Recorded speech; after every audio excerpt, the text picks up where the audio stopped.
Alléluia. Tu as le mensonge sur toi. Tu es dans le faux. Tu es dans le faux. Tu vois? Donc c'est ça. Alléluia. Que Dieu soit loué. Parlons du dossier vide. Ceux qui n'aiment pas servir Dieu, écoutez très bien. Ceux qui n'aiment pas servir Dieu, c'est un danger pour eux. Vraiment un danger. Ceux qui ne font rien pour l'œuvre de Dieu, là, c'est un danger. Amen. Ah, les gens ont commencé à être tristes maintenant. Hein. Maranatha! Ah, beaucoup de peuvent se lever pour dire Jésus revient. Je vous avais dit où? Qui est prêt maintenant pour aller au ciel? Qui veut tout abandonner maintenant pour aller au ciel? Les droits de se lever plus maintenant. Ah, je vous disais ça au départ. C'est ça où? Il y a un grand prix à payer, il faut abandonner les plaisirs. C'est ça. Alors, voici ce que nous dit la dernière page de notre entretien de ce matin. Voici un ange, voici ce que j'ai vu. Un ange était assis sur un siège en or et son apparence inspirait la peur. Il y avait une table devant lui. Sur cette table, il y avait plusieurs livres. Il y avait aussi un grand écran. Asseyez-vous, hein. Il y avait aussi un grand écran qui pendait en l'air. Quand je regardais, Jésus-Christ me dit, fils, prête attention maintenant, car je vais te montrer les dossiers de ceux qui sont ici. Les dossiers de ceux qui sont ici. Les livres qui ont été ouverts, qu'on a vu dans la Bible, on les appelle les dossiers au ciel là-bas. Chacun a son dossier. Chacun a son dossier auprès de Dieu là-bas. Vous comprenez? Les dossiers de ceux qui sont ici. Les choses que tu vas voir ici vont te choquer. Cependant, il faut que tu sois concentré sur ce qui s'y passe. Je vais te montrer un message pour mon peuple. Je vais te donner un message pour mon peuple dans le monde. Je regardais et voici la première personne qui se tenait devant le tribunal pour être jugé. Était un homme. Il était très décent en apparence. Mais quand l'ange ouvrit le livre de vie, son nom n'y était pas et il fut surpris. Alors Jésus-Christ se mit à pleurer et lui dit, fils, tu es surpris de ne pas voir ton nom dans le livre de vie? Tu es né de nouveau, mais tu n'étais pas sérieux avec les œuvres que tu faisais dans ton église. Un chrétien qui est né de nouveau mais n'était pas engagé. Quand il fait l'œuvre de Dieu, il n'est pas sérieux dedans. Quand il fait l'œuvre de Dieu, tu n'es pas sérieux dans l'œuvre de Dieu. Hey! Vous avez compris, ça envoie en enfer. Quand tu n'es pas sérieux dans l'œuvre de Dieu que tu fais, ça envoie en enfer. Tu entends ce qu'il dit ici? Tu n'étais pas sérieux. Tu n'étais pas sérieux dans l'œuvre de Dieu. Tu es né de nouveau, mais tu n'étais pas dévoué vis-à-vis de mes travaux. Dévoué, tu n'es pas le zèle pour faire les travaux de l'Église, les travaux de Dieu. Tes propres choses occupaient tes idées. Tes idées étaient occupées par tes propres affaires. Mais les affaires de Dieu ne occupaient pas tes idées. Toi, tu m'écoutes. Tes affaires occupent tes idées et les affaires de Dieu là. Le travail de Dieu n'occupe pas ta tête, tes pensées, ta mémoire. C'est un péché. Il est dit. Mais tu traitais les choses de Dieu avec négligence. Tu servais Dieu avec beaucoup de négligence. Combien d'heures as-tu passé à lire la Bible par jour? Est-ce qu'il y en a même qui dit même par jour? Jésus lui a posé la question. Combien d'heures as-tu passé à lire la Bible par jour? Par jour, tu dois passer du temps à lire la Bible pendant des heures pour rentrer au ciel. Voilà ce qu'il vous fait. Première des choses. Amen. Amen. Combien de fois es-tu présent quand ton église avait des programmes? Ceux qui sont absents à des différents trucs de l'église, ça envoie en enfer. Tout chrétien doit être présent à tous les programmes de l'église. Il ne doit pas être absent. Alléluia. Amen. Même en ce qui concerne les programmes auxquels tu prenais part, tu venais en retard. Le retard n'est pas bon. Quand tu viens en retard à l'église, quand il y a un programme de Dieu, tu viens en retard, c'est pas bon. Laisse-moi te montrer ton dossier dans lequel sont consignées tes œuvres pour moi. Alors Jésus-Christ donna l'ordre et plusieurs dossiers ont été amenés dans le palais.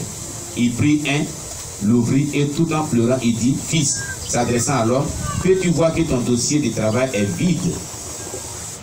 Pas même une seule chose n'est écrite dedans. Je ne suis pas content de toi. Tu t'es séparé de moi pour toujours. Tu vas dans le feu de l'enfer.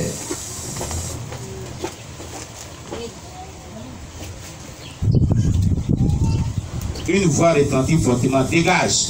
Et l'homme fut immédiatement emporté par un vent dans la direction de l'enfer. Vous avez vu, quand tu ne fais rien pour l'œuvre de Dieu, là, tu vas en enfer. Vous avez compris? Amen. Vous avez compris? Amen. Quand tu ne fais rien pour l'œuvre de Dieu, ta destination c'est l'enfer. Est-ce que tu as ton dossier auprès de Dieu là, c'est écrit là-bas que tu sais Dieu? Tu es sûr? Tu es sûr? Tu as compris? C'est pour ça qu'il dit qu'à partir de maintenant, là, évangéliser pour que ici, là, les gens soient remplis. Prochainement, il y a venu ici, il faut que vous gagnez beaucoup des âmes ici. Amen. Amen. Il faut que chaque personne joue un rôle dans l'église aussi pour servir Dieu. Amen. Amen. Amen. Amen. Pour ne pas que tes dossiers soient vides au ciel. Sinon, quand ton dossier est vide, tu n'as rien fait pour le Dieu, tu vas en enfer. Aussitôt, la seconde personne vient se tenir devant l'ange pour être jugé. L'ange ouvrit le livre de vie et son nom n'y fut pas trouvé dedans. L'ange fit un geste à l'homme avec la main pour qu'il puisse voir l'image qui passait sur l'écran. Sur l'écran. Écran géant. Pour voir son film. Lui-même son film, il va voir son propre film. Sur l'écran, j'ai vu cet homme à l'intérieur d'une église. Il était chrétien. Cet homme a pris un stylo. Voilà le stylo bic. Bic de quelqu'un. Il a prêté cela. Il a pris un stylo d'un autre fidèle pour noter quelque chose. Après avoir utilisé le stylo, il ne l'a pas retourné au propriétaire, mais l'a emporté à la maison. Deuxièmement, sur l'écran, j'ai vu aussi que cet homme avait pris un taxi. Après avoir payé, le chauffeur lui remis de la monnaie avec un excédent, avec un surplus. Un surplus. Il n'a pas remis le surplus au chauffeur, mais il est parti avec. Alors Jésus-Christ lui demanda, sais-tu que tu es un voleur? Tu es un voleur.